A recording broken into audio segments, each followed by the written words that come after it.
¿Qué tal? Buenas noches. Bienvenidos a Espiral. La izquierda en el mundo y en México está en crisis. Definirse como socialista, socialdemócrata, socialliberal, izquierda de centro, está siendo muy conflictivo, no solo para los políticos que ejercen dentro de ese espectro ideológico, sino también y sobre todo para los votantes. Agustín Basabe publicó recientemente un texto que se llama La Cuarta Socialdemocracia. Dos crisis, ya explicará cuáles, y una esperanza. Hoy le hemos invitado para que nos hable de su libro y al mismo tiempo del nuevo encargo que tiene, presidente del PRD. Hemos invitado a Ángel Ávila, él es militante de Nueva Izquierda y político en funciones, y también a Carlos Bravo, intelectual, académico del CIDE, que sigue de cerca las pistas de la izquierda. Comenzamos.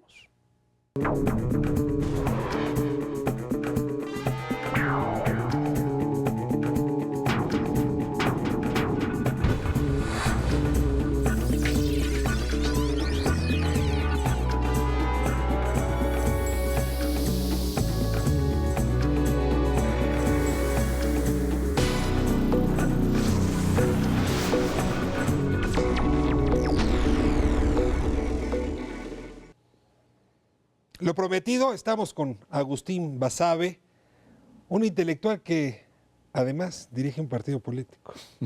Agustín, bienvenido. Mucho gusto. Gracias, Ricardo, gracias por invitarme. Dos cosas le ocurrieron a Agustín Basabe este año. Lograr el sueño de todo estudioso de la política, que es volverse practicante y estar en el centro del debate y de la joya. Al mismo tiempo publicar un texto que en buena medida sintetiza trabajos previos tuyos, Agustín. Este texto publicado en España, que es un guiño de ojo a alguna telenovela, supongo. La Cuarta Socialdemocracia, dos crisis y una esperanza. No son dos mujeres, un camino, es dos crisis y una esperanza. No lo había pensado. A ver, vamos despacio. La Cuarta Socialdemocracia. A ver, ¿hay una primera socialdemocracia del siglo XIX? Sí, el arranque... Supongo que habrá otra después de la guerra, pero a ver, ¿cómo llegas a las cuatro? Sí, mira, en realidad la socialdemocracia surge antes de Marx. La idea, el germen, está antes de Marx. Pero la socialdemocracia, en términos partidarios, surge con el Partido Socialdemócrata Alemán, finales del 19. Esa es la primera socialdemocracia, digamos. Ese periodo que va del surgimiento del Partido Socialdemócrata Alemán hasta, digamos, las guerras mundiales, en donde pasan del marxismo, porque primero Marx y Engels controlan en buena medida el partido, al revisionismo de Bernstein, y que gradualmente los partidos, porque luego surgen otros, los escandinavos, el sueco en particular, que fue muy importante, y otros partidos socialdemócratas, manejan una retórica marxista, pero actúan de manera cada vez más liberal, cada vez más demócrata, cada vez más adaptados a una realidad que les avasallaba, la realidad del liberalismo, ¿no? Esa es la primera socialdemocracia. La segunda, de 1945 a 1975, fin de la Segunda Guerra Mundial, poco antes de la derechización de Thatcher y Reagan, que es la treintena gloriosa, le llaman los franceses, que es la consolidación del estado de bienestar. Cuando los partidos socialdemócratas llegan al poder en Europa y construyen el estado de bienestar. Y la tercera es este corrimiento a la derecha provocado por el thatcherismo, por la Reaganomics, etcétera, que obliga a la socialdemocracia a correrse a la derecha en términos de política económica. O sea, que es Tony Blair, que es Felipe González. Sobre todo Tony Blair y Giddens, ¿no? La tercera vía. Y con la idea de que el modelo económico neoliberal, hegemónico, pues es el único, no hay otro viable. Entonces, en ese sentido se mueve a la derecha y pierde identidad. Esa es la tercera. Yo hablo de una cuarta, yo digo, es necesario pasar ahora a la cuarta socialdemocracia, que es, por una parte, correrla otra vez un poco al centro izquierda, pero por otra, adoptar una serie de nuevas medidas, propuestas, agendas, que la posicionen ante ese creciente segmento de la sociedad global que está enojada, que está inconforme, que no se siente representada. Te fuerzo a un ejercicio de definiciones tan fino como el que el libro ofrece. La socialdemocracia, y creo que en ese sentido el término de Giddens lo hace explícito, se ha definido en oposición a. O sea, es la tercera vía porque no es ni al capitalismo ni al socialismo. Sí. Bueno, al origen es una definición frente al liberalismo y frente a la derecha. Y tú ahí hablas de la elección entre igualdad y libertad. Valdría la pena abordarla. Pero luego se tiene que distinguir frente al socialismo, incluso frente al comunismo. Sí. Y ahí el tema del voto es esencial. O sea, la socialdemocracia dice, no voy por la vía violenta, por la revolución violenta, sino a través de las urnas. A ver, Correcto. esa definición de origen, tráemela al siglo XXI. ¿Hoy sigue siendo válido hacer esta distinción entre individualismo y libertad? Primera pregunta. Sí. Yo creo que sí. Yo creo que sí por la desigualdad creciente, porque lo que estamos viendo es un mundo tan desigual como el mundo de la época del capitalismo salvaje. Estamos viendo crecer... El origen de la revolución industrial y nosotros somos primos. En términos de desigualdad, ahí andamos, ahí lo dice Piketty, antes de él lo dijo Stiglitz, ahí andamos, por esos parámetros. En ese sentido sí creo que todavía es válido, es pertinente, hablar de libertades individuales y justicia social. En ese sentido sí. Lo del voto es muy importante porque Bernstein, por ejemplo, le apostó al voto universal, él y varios más. Ellos decían, cuando haya voto universal, porque no lo había en aquellas épocas, votaba un puñado de personas, cuando haya voto universal, vamos a ganar, porque el proletariado es mayoría, por lo tanto no necesitamos la revolución.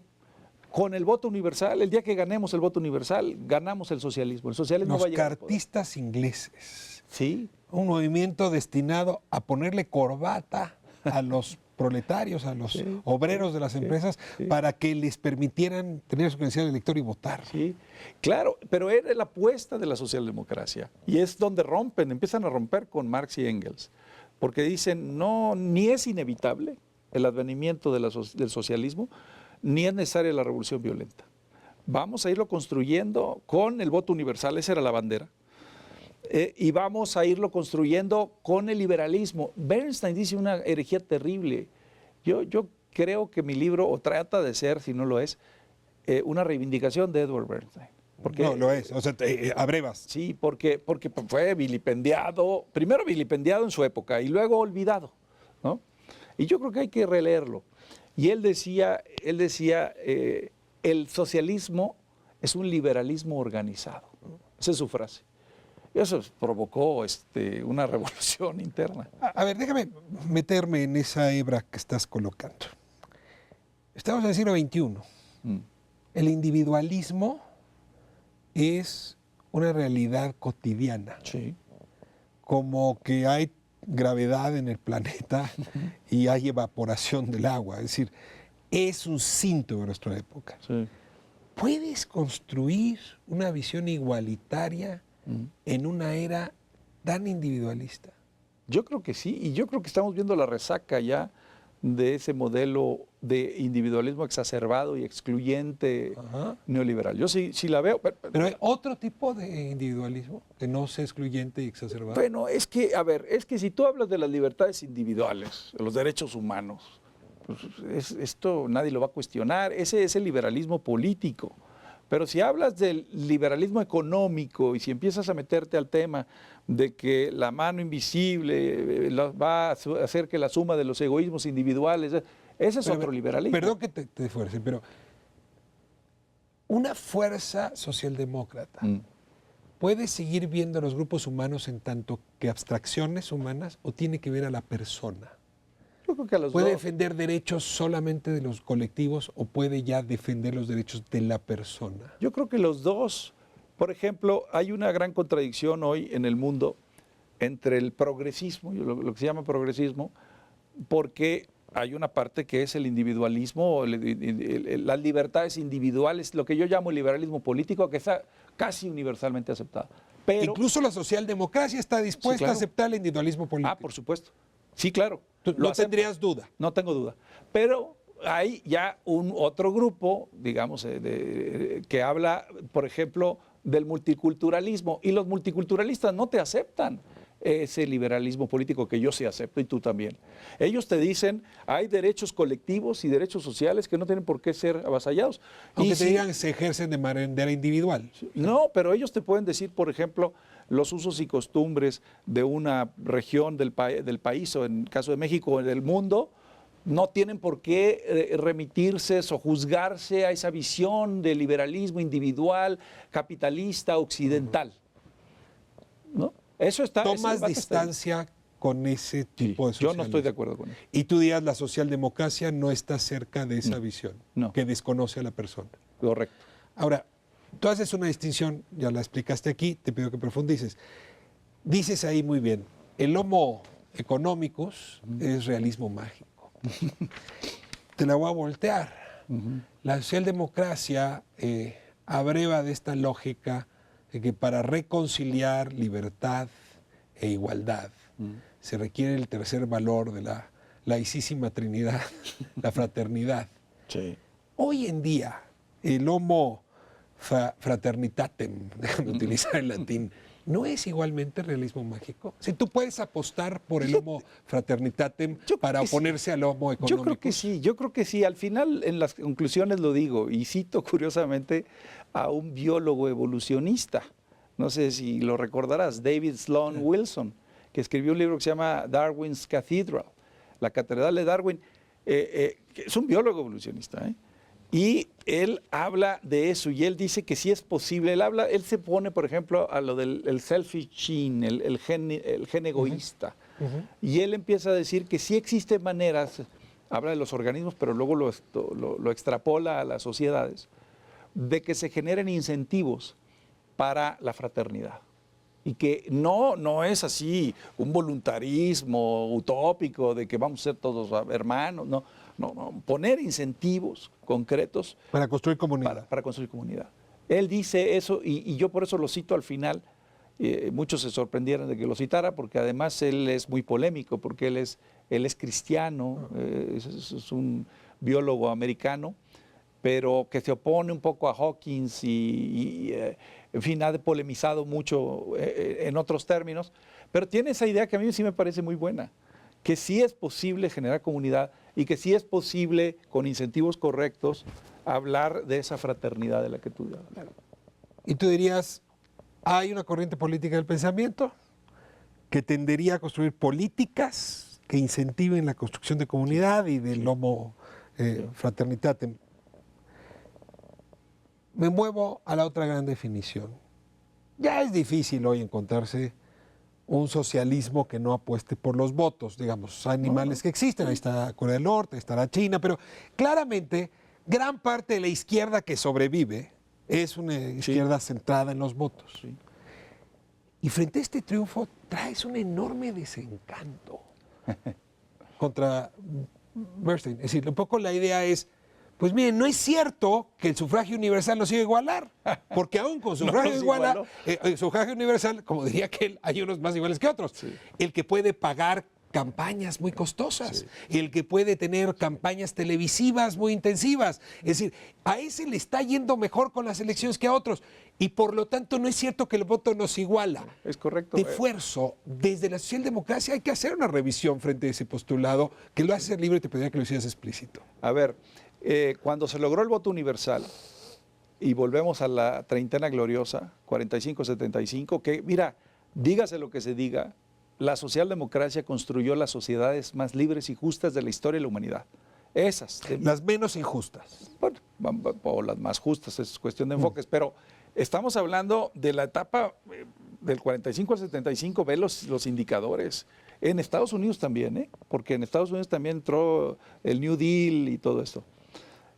Ahí había una igualdad o una desigualdad muy baja dentro de un régimen capitalista, una desigualdad muy baja, y libertades incuestionables, libertades individuales, derechos humanos, todo es incuestionable.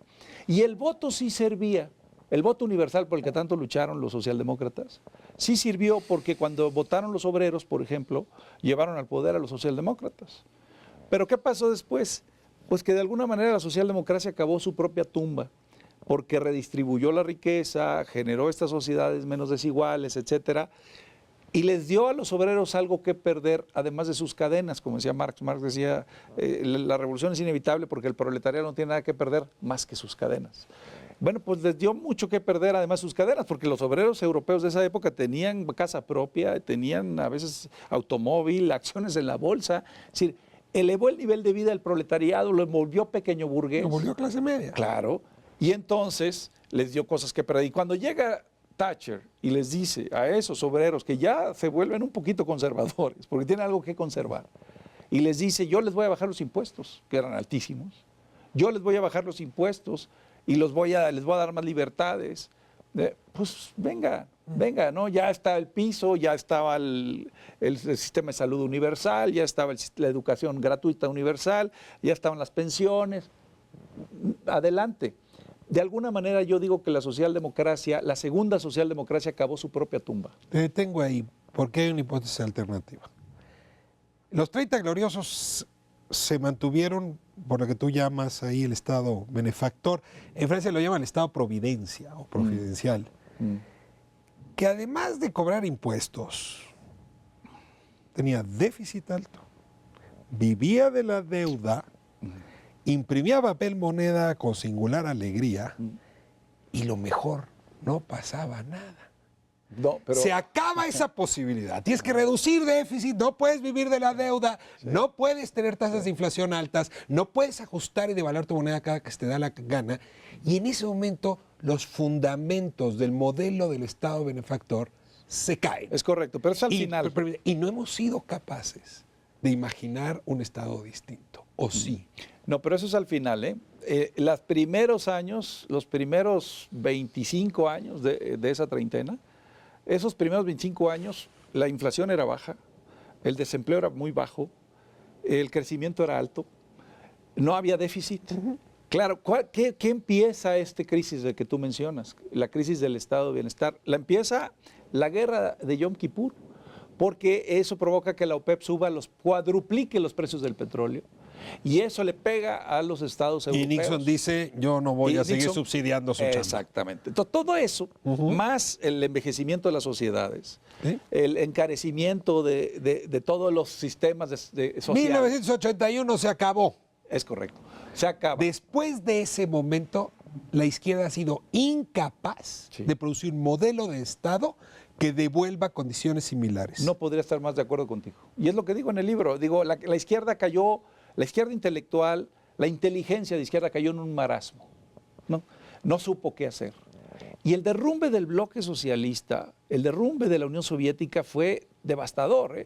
Dice Tony Judt por ahí, en su libro de Algo va mal, dice, la socialdemocracia siempre fue esquizofrénica, iba caminando hacia adelante, pero volteaba sobre su hombro izquierdo para ver hacia atrás, a ver a la Unión Soviética, a ver el socialismo real. Y cuando se le cae su espejo discursivo, ya no sabe qué hacer. No sabe qué hacer y se cae en un... Y la inteligencia de izquierda, lo digo en el libro, ya no produce ideas. Porque además se había quedado apoltronada mucho tiempo en el marxismo. Esa es otra cosa. Yo hago una crítica, tú la leíste, una crítica muy dura al marxismo. Porque el marxismo...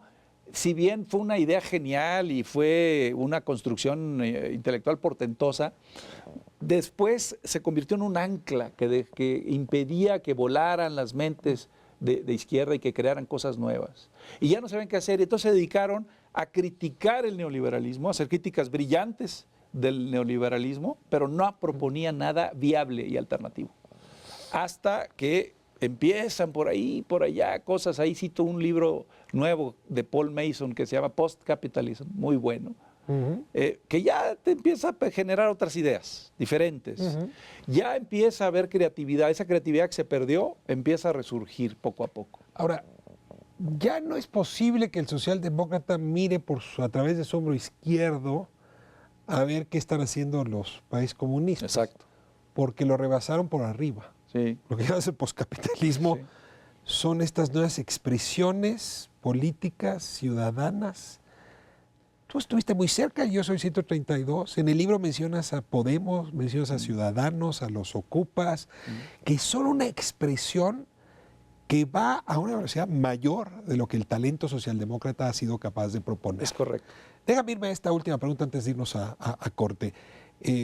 ¿Será que ahora no hay que ver a la izquierda sino hacia arriba o hacia 360 grados y entender que la sociedad produce sus propias ideas si uno no es capaz de generarlas? El subtítulo que te parece de Las telenovela, dos crisis y una esperanza.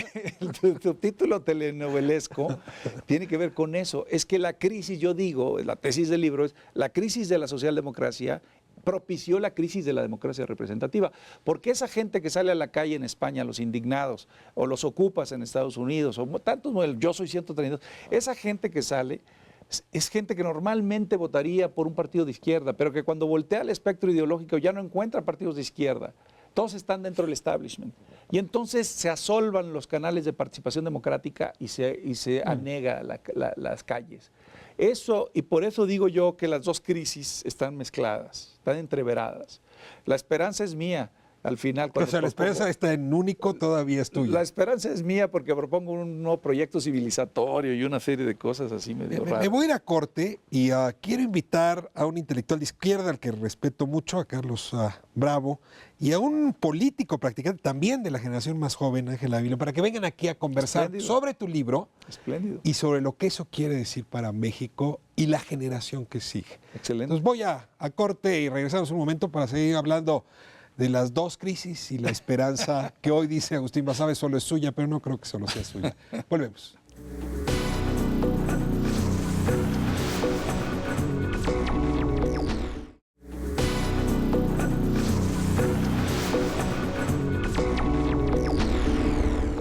Estamos de vuelta en Espiral, una conversación con Agustín Basabe sobre su nuevo libro, Socialdemocracia, dos crisis, una esperanza. Y en este bloque se suman dos personalidades a las que respeto mucho por su trabajo intelectual y también por su trabajo político, además porque representan la nueva generación, digamos, que están construyendo este país.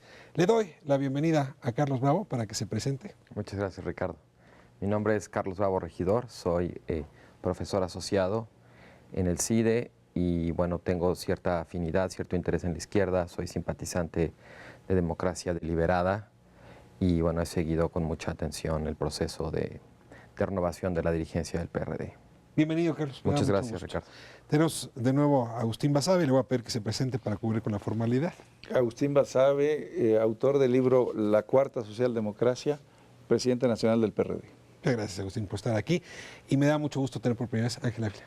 Gracias, Ricardo. Saludos a nuestros dos panelistas. Mi nombre es Ángel Ávila, Ricardo, soy presidente del Consejo Nacional del PRD, el máximo órgano de decisión colectiva dentro del partido. Me da mucho gusto tenerte aquí y pues regresamos a la conversación que teníamos. Ustedes escucharon parte de los argumentos y se me quedó uno en el tintero que necesito pedirle a Agustín que amplíe. La crisis de la socialdemocracia coincide o provoca, ahora me dirás la causalidad, con esta crisis de representatividad. A ver, el Latinobarómetro concretamente dice que 6 de cada 10 mexicanos sienten que esto no es una democracia que los represente y que los diputados y los senadores que están ahí, por lo menos 8 de cada 10 dicen esos no son mis representantes y miren que votaron por ellos. Bueno, qué mal anda México. No anda muy lejos del resto del mundo. Sí. La sensación de que las urnas no le están haciendo justicia a la representación es una epidemia, en fin, que recorre el mundo, como diría el clásico. A ver, ¿cómo ligas estas dos cosas? Que hay una socialdemocracia y crisis de representatividad. Porque la socialdemocracia se corrió hacia la derecha en los años 80 o a partir de los años 80, cuando se creó este modelo económico hegemónico, casi único, neoliberal. Y entonces la socialdemocracia se mimetizó en sus políticas económicas con la derecha y dejó vacío el espacio de la izquierda. La gente que sale a las calles, gente que normalmente, lo decía en el bloque anterior, votaría por la izquierda, no encuentra quien la represente y se va a la calle. Pero además, estamos viviendo un régimen oligárquico en todo el mundo. Sí, realmente estamos viviendo un régimen en donde la gente con mucho dinero, el gran capital, pues está de alguna manera cooptando a todos los órganos de representación o a los representantes, ¿no? Esa es una realidad. Están aquí comprando elecciones. Pues sí, porque primero, y más aquí en México y en el modelo gringo, porque aquí todo lo que tenemos está inspirado en Estados Unidos, y yo escribí una vez un artículo que decía, menos EU y más UE, menos Estados Unidos y más Unión Europea. El modelo aquí es de mucho financiamiento privado, no tanto en México, en Estados Unidos, en México es menor. En Europa es financiamiento público, pero en la medida en la que tú abras la llave del financiamiento privado, pues abres la llave del control. Y aún si no fuera así, tenemos este capital, este flujo libérrimo de capital global, que fuerza, obliga a los países, incluso a las potencias europeas, a una subasta en reversa de impuestos, ¿no? A ver quién me da menos impuestos, quién me da más facilidades. Y si no me la das, me voy, ¿no? Y entonces empieza una suerte con la gran corporación, pues el chantaje a los estados, y eso también provoca un control. Las grandes corporaciones también están influyendo mucho en los gobernantes. ¿Tienen fe en que estos nuevos movimientos, todo es ciudadano, pero bueno, de personas políticas independientes, Ciudadanos o Podemos en España, el Yo 132 aquí, las candidaturas independientes, pueden acabar haciéndole un contrapeso a este bloque que se ha apropiado de los espacios de representación? O sea, la esperanza que tú pones ahí en juego es esa. Sí, yo sí creo que la movilización social global va a hacer su parte. Es decir, ¿por qué se dio, por qué los grandes empresarios de la época entre guerras y de la época de esa treintena gloriosa famosa, por qué se dieron? ¿Por qué aceptaron impuestos tan altos y siguieron invirtiendo? Que vieron que la guerra había dejado demasiado Claro, daño. porque venían de la Gran Depresión y de 2 guerras mundiales. Y entonces decían, tenemos que pagar el costo de la paz social. Y pagaban impuestos y no chistaban y seguían invirtiendo. Hoy le subes un puntito a las corporaciones o a los grandes, a los súper ricos, y empieza a zozobrar el país, mano, ¿no? Ese es el problema. Por eso yo digo, si no hay presión social, si no hay esa presión de la gente en la calle, que todavía la desdeñan, pues son cositas, grupúsculos, pero si no ven los ríos subterráneos de gente y de inconformidad social y no se asustan, no va a haber cambios. Carlos Ángel, la palabra es de ustedes. A mí me llama mucho la atención esta referencia a los 30 gloriosos, ¿no? Decía Tony Judd que una manera de entender el auge y el éxito del proyecto del Estado de Bienestar era que el Estado de Bienestar, su objetivo primordial, en cierto sentido, había sido recuperar la lealtad de las clases medias, ¿no? Y me llama la atención porque creo que en un contexto muy distinto, hoy un proyecto socialdemócrata también podría plantearse de una manera parecida. Recuperar la lealtad democrática de sectores que han sido excluidos, olvidados, y que en este modelo, que el modelo neoliberal de alguna manera ha dejado a un lado, en una forma muy neoliberal de hacer política que es fundamentalmente despolitizar las decisiones, ¿no? Y en ese sentido la verdad es que me encuentro una cierta tensión o una cierta contradicción entre, por un lado, este discurso también armado que tú tienes con respecto a la cuarta socialdemocracia, y por otro lado la situación actual del PRD, que es un partido muy desdibujado, que ha mostrado reiteradamente mucho desprecio para con su militancia y que de alguna manera ha reproducido en su interior esta dinámica de oligárquica que tú señalabas con respecto, digamos, a la ciudad en general, ¿no? Es un partido que de alguna manera ha estado secuestrado por una oligarquía que toma decisiones independientemente de sus militantes o sin tomarlos tan en cuenta como podría tomarlos si quiere ser una organización, digamos, con una insignia de izquierda que hace política a la manera socialdemócrata. Ángel, me guardas la réplica, deja que le conteste y ahora le preguntas y contestas a Carlos. Está bien. Mira, yo sí creo que Miguel tenía razón con la ley de hierro de las oligarquías hace un siglo, mano. Sí hay una tendencia, no en el PRD, en todos los partidos políticos, a concentrar el poder en una nomenclatura. Eso es verdad, y en todas partes existe. El PRD no es la excepción. Pero más que eso, el problema es que los partidos se han alejado de la ciudadanía, más que se hayan vendido a una oligarquía externa, es que se han volcado sobre sí mismos para proteger intereses internos y que se han olvidado de la ciudadanía. Y entonces sí ya las demandas ciudadanas las han dejado para mejores tiempos. Yo creo que ese es el gran drama de la partidocracia, su alejamiento de la ciudadanía. Por eso, ya pasando al tema político, cuando fui diputado, pues sigo siendo con licencia, pero cuando estuve activo, hace unas semanas presenté una iniciativa que le llamé del voto blanco, que es darle valor al voto nulo.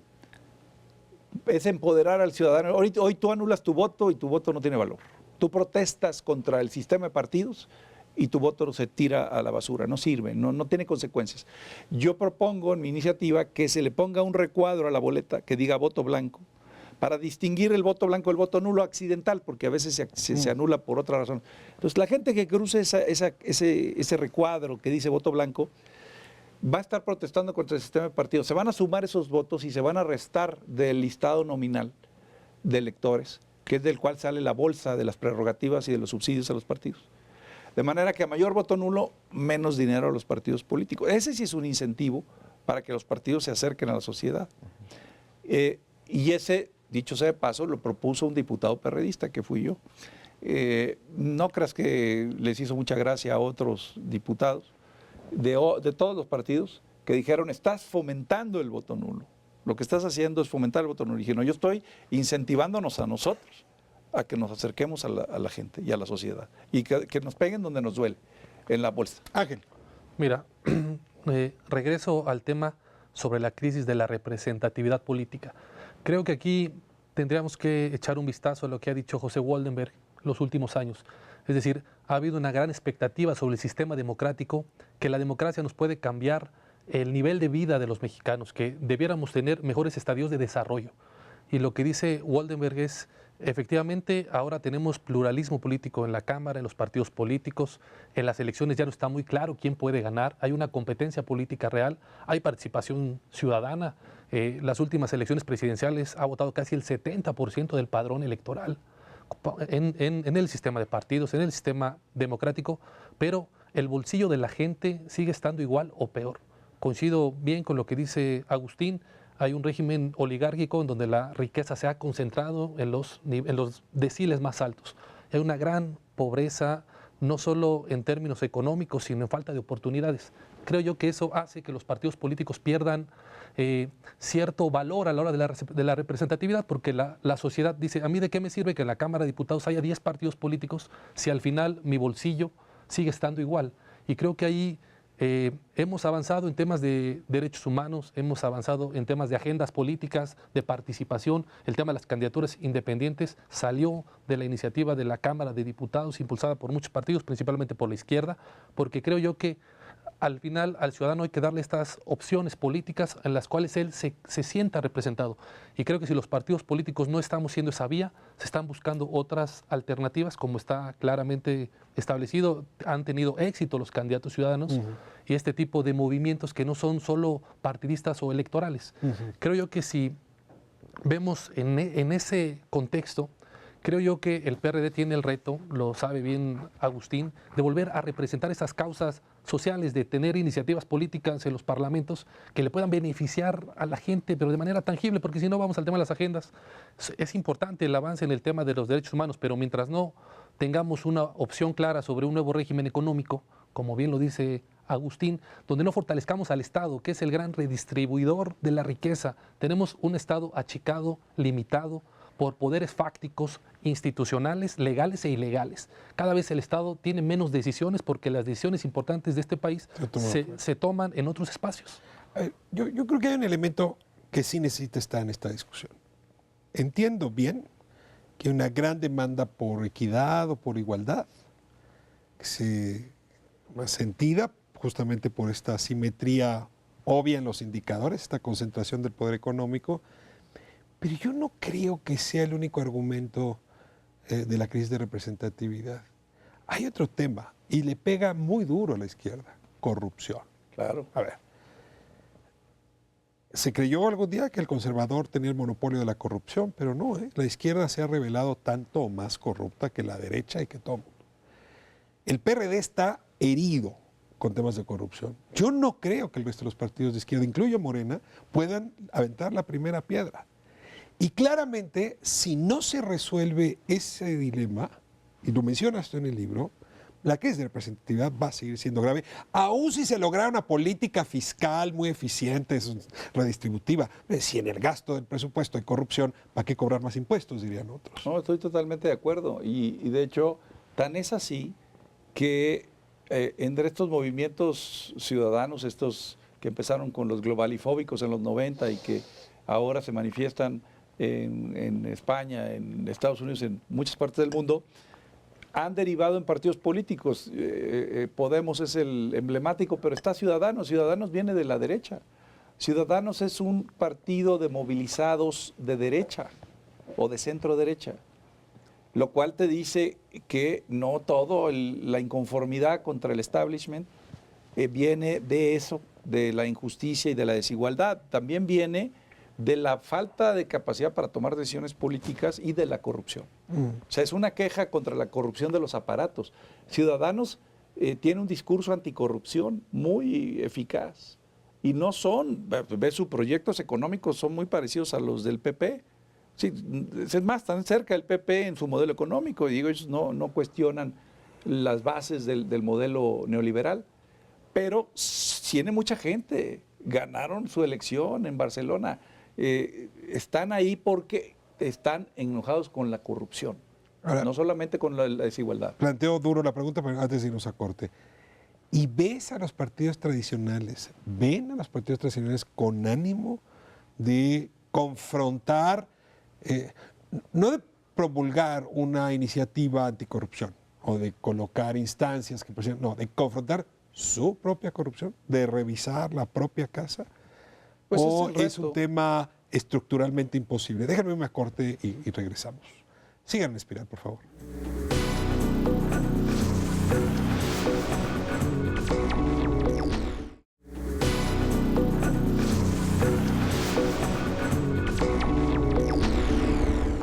De vuelta en Espiral, esta conversación con Agustín Basabe a propósito de su libro Socialdemocracia, 2 crisis, una esperanza. Y de nuevo la palabra la tienen Carlos Bravo, Ángel Ávila. Yo quisiera hilar esto último que decías antes de ir a corte con una cosa que dijo Agustín Basabe. Tú decías que la crisis no tiene que ver nada más con la desigualdad, sino también con la corrupción. Y hubo una expresión que utilizaste tú, Agustín, que me llamó mucho la atención, que fue la corrupción de las estructuras o de las maquinarias, ¿no? Y me llama la atención porque creo que, si bien es cierto que la crisis de representación y de credibilidad afecta a todos los partidos por igual, a todos no los afecta de igual manera. En las últimas elecciones hay un partido que ha acusado el efecto de manera más pronunciada, creo, de estos dos fenómenos, es el PRD. Y mi pregunta muy concretamente sería, ¿cómo va a poder Agustín Basabe, que finalmente, digamos, viene de fuera, llega de fuera, pero llega un poco de la mano de la corriente que había gobernado al partido durante los últimos 10 años y que es una corriente que en mucho carga la responsabilidad del desprestigio del partido? ¿Cómo va a poder limpiar la casa si uno de sus principales aliados son los que la ensuciaron en principio? Bueno, yo primero te diría, se dijo mucho en los medios, se manejó mucho en los medios que yo era una imposición de los chuchos. Nueva Izquierda tiene el 38% del Consejo 33%. Nacional. ¿Cuánto? 33%. Fíjate, 33% del Consejo Nacional. Si yo hubiera llegado solamente con los chuchos o porque los chuchos me impusieran, no gano. Luego dijeron, no, bueno, son Nueva Izquierda y ADN. ADN tiene 22. Súmale, ¿cuánto va? 55. 55, no llegas a la mayoría calificada que requiere el estatuto. O sea, ni siquiera con ese acuerdo. Luego dijeron, bueno, Foro Nuevo Sol va a sumar, pero resulta que 97% de los votos fueron por mí y mi fórmula, ¿no? Pero ¿a ti no te preocupa ganar con un porcentaje tan soviético? No. 97%. No, porque tan soviético, me gustó la expresión. No, porque, te voy a decir por qué. Porque en un partido dividido, en un partido de corrientes, una de cuyos principales problemas son las fuerzas centrífugas que hay. Generar un acuerdo en donde el 97% de los consejeros votan por una fórmula, votan por un candidato a la presidencia, son buenas noticias. En otros partidos serían malas, en el PRD son buenas porque muestran que hay posibilidad de unidad, de cohesión. Yo convencí, platicando con Patria Digna, por ejemplo, es decir, lo que quiero decir es que yo construí parte de eso.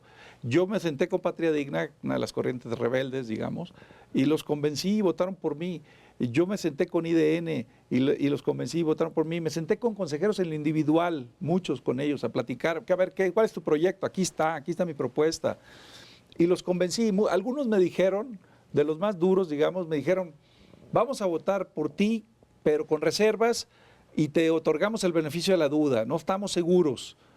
Y después de mi discurso, se me acercaron y me dijeron, se disiparon nuestras dudas. Perdón, pero es que lo pusiste tú, no yo. IDN es Bejarano. Sí. Y en este país, no es en el PRD, en este país Bejarano es sinónimo de corrupción. Entonces, pacté con Bejarano, pues a más de uno nos dice, caray, a ver. o sea, el problema es la corrupción y resulta que hay que pactar con la corrupción para llegar. A ver, pero pactar, vamos a ver qué es pactar. Yo no les di nada a cambio, yo no les ofrecí nada a cambio. Y por cierto, no me lo pidieron, ¿eh? Yo me sorprendí. No me pidieron. Fue un debate ideológico. Cuando yo me senté a platicar con esas corrientes, que no es una, son varias, me senté a platicar con ellos, toda la discusión fue, ¿qué piensas de la relación con el PRI y el gobierno? Pues es que yo estoy en contra, yo soy opositor. ¿De veras vas a ser opositor? ¿Vas a estar en contra de este gobierno o vas por otro pacto por México? No, yo soy opositor.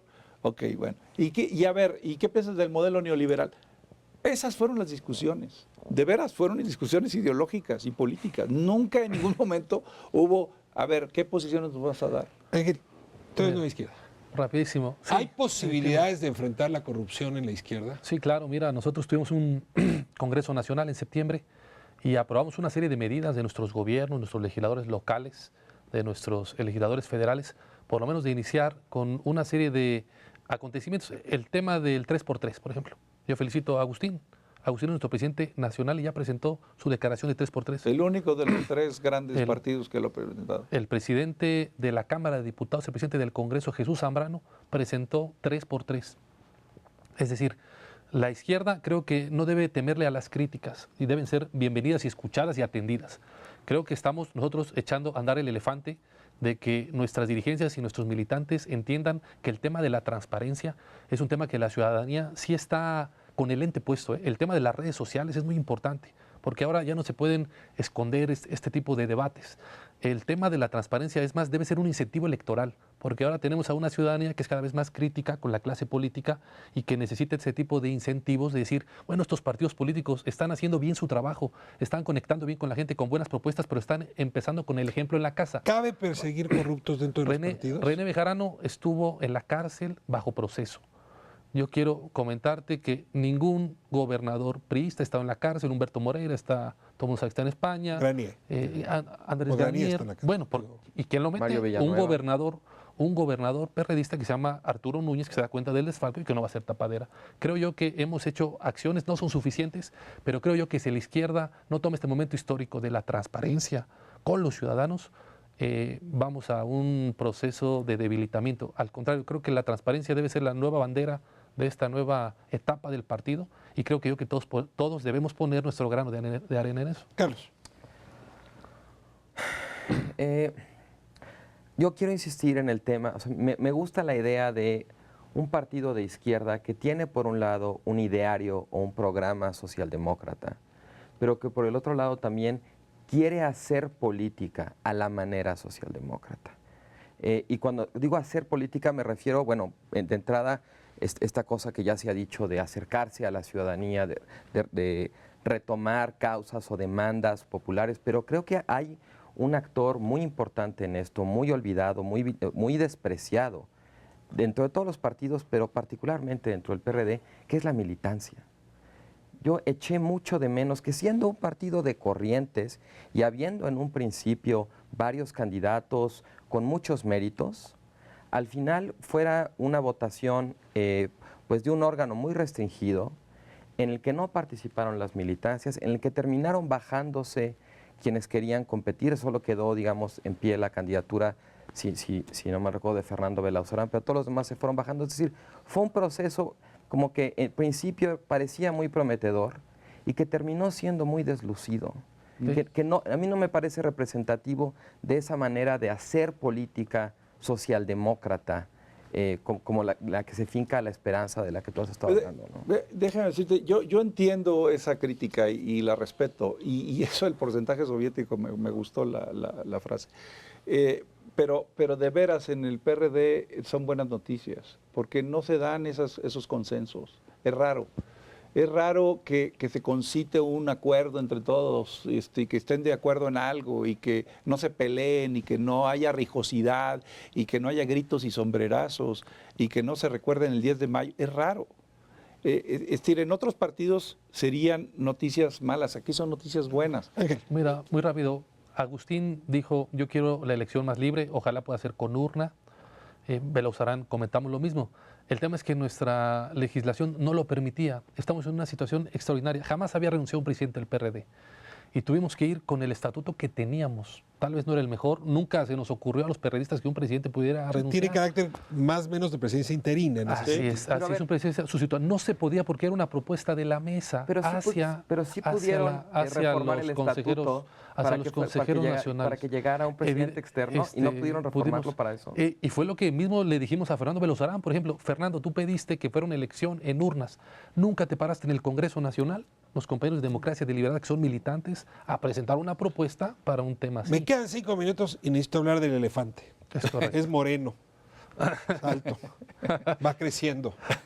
A ver, lo interesante del libro de Agustín, políticamente hablando, es que si en algo se distingue el PRD hoy de Morena, es que Morena jamás se definiría como socialdemócrata. Sí, es correcto.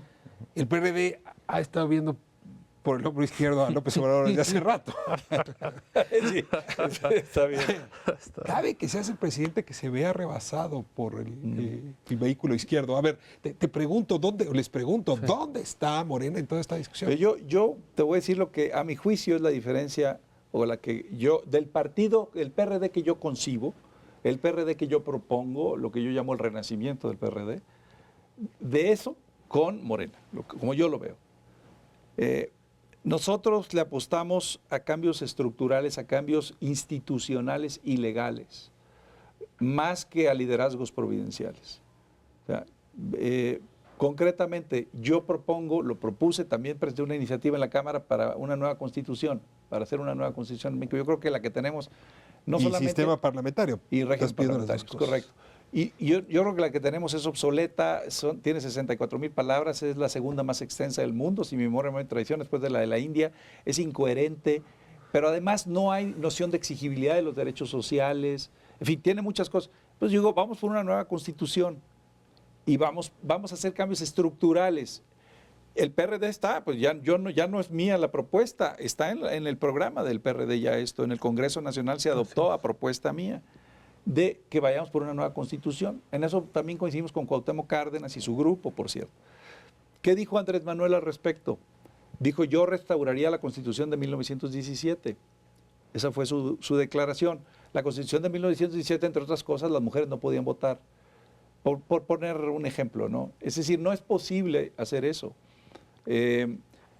Pero además, ¿qué haces? Casi siempre que se proponen cambios estructurales, legislativos, importantes, institucionales, la respuesta de Morena es, no es necesario. Agustín, ¿por qué el PRD sería más atractivo para quienes no se sienten representados de lo que puede ser Morena?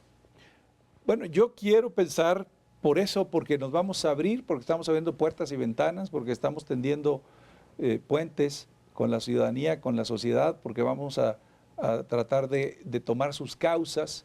Yo propuse, y lo voy a armar pronto, un consejo consultivo ciudadano. Yo no sé de otro partido político en el mundo que tenga un consejo consultivo de personas que no militan en ese partido. Por cierto, invito de una vez a Carlos y a ti, Ricardo, a ser miembros de ese consejo. Es un consejo consultivo ciudadano, no va a haber militantes del PRD, puro externo, pero simpatizantes de la izquierda, digamos. Bueno, ¿qué va a hacer?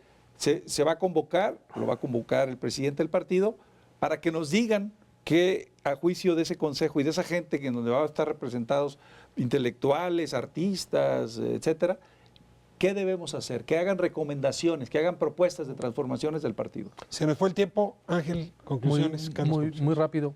Creo que la visión del caudillo en un México moderno como este no cabe. Creo que el PRD es un colectivo de ideas y de propuestas que está dispuesto a escuchar a la sociedad y que entiende que los cambios en este país son con todos, con empresarios, con políticos, con académicos, y que no tenemos la verdad única, que debemos de escuchar diversas opciones y sobre el camino construir un consenso y una reconciliación nacional, no la visión de una sola persona. Muchísimas gracias, Carlos. Yo creo que el contraste con la visión del nacionalismo revolucionario de oposición, Andrés Manuel, con ese caudillismo, me gusta pensar que este nuevo PRD se puede querer, que el proyecto puede ser distinguirse de eso, pero creo que también este nuevo PRD tiene que distinguirse de sí mismo y que la alternativa al caudillo no sean caciques. Estoy de acuerdo. ¿Cierras, Agustín? No, estoy de acuerdo. En cuanto a mi libro, pues ojalá que lo lean. No lo escribí para México, es un libro, tú ya lo leíste, habla de Europa, del mundo, de la socialdemocracia. De hecho, lo editó una editorial española. Una editorial española, lo empecé a escribir en la Ibero como académico, no tiene que ver con esto. Pero ya que lo publico y que coincide con esto, pues sí creo que vale la pena leerlo para ver qué propone el presidente nacional del PRD, porque sí está ahí mi propuesta ideológica. Ahí está mi propuesta ideológica. Y pues ahora que se discuta y si logramos un consenso ideológico, yo hablo de un nuevo consenso ideológico en el PRD, de un nuevo consenso programático, un nuevo consenso estatutario, un nuevo acuerdo en lo fundamental, para usar la frase de Mariano Otero aplicada a un partido político. Si logramos eso y empezamos a cambiar poco a poco, yo creo que la gente va a empezar a voltear a vernos. Está bien difícil, no estoy cantando victoria ni mucho menos. Estoy consciente de la dificultad y del tamaño del desafío. La corrupción no es privativa del PRD, es de todos los partidos políticos, está enraizada. Va a ser muy difícil, pero yo creo que voy a tener el apoyo de mucha gente que todavía tiene confianza en que podemos cambiar. Les agradezco muchísimo a los tres por esta conversación, particularmente a Agustín Basabe. Me cierro con una última reflexión.